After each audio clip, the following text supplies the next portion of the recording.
എല്ലാവർക്കും നമസ്കാരം. ഇന്നത്തെ ശുഭചിന്ത.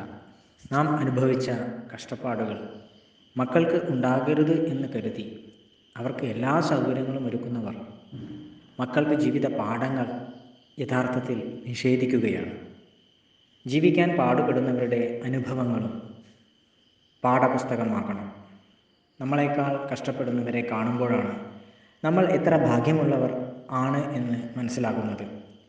ചരിത്രവും ഭൂമിശാസ്ത്രവും പഠിക്കുന്ന തിരക്കിൽ അടുത്തിരിക്കുന്നവൻ്റെ വർത്തമാനം മനസ്സിലാകാതെ പോകരുത്.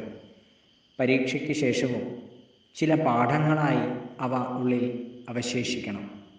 നാം അനുഭവിച്ച കഷ്ടപ്പാടുകൾ മുഴുവൻ നമ്മുടെ മക്കൾക്ക് ഉണ്ടായിട്ടില്ലെങ്കിലും അവരും നമ്മുടെ കഷ്ടപ്പാടുകൾ എന്താണെന്ന് അറിയാനുള്ള അവസരങ്ങൾ അവർക്കും നമ്മൾ ഉണ്ടാക്കി കൊടുക്കണം.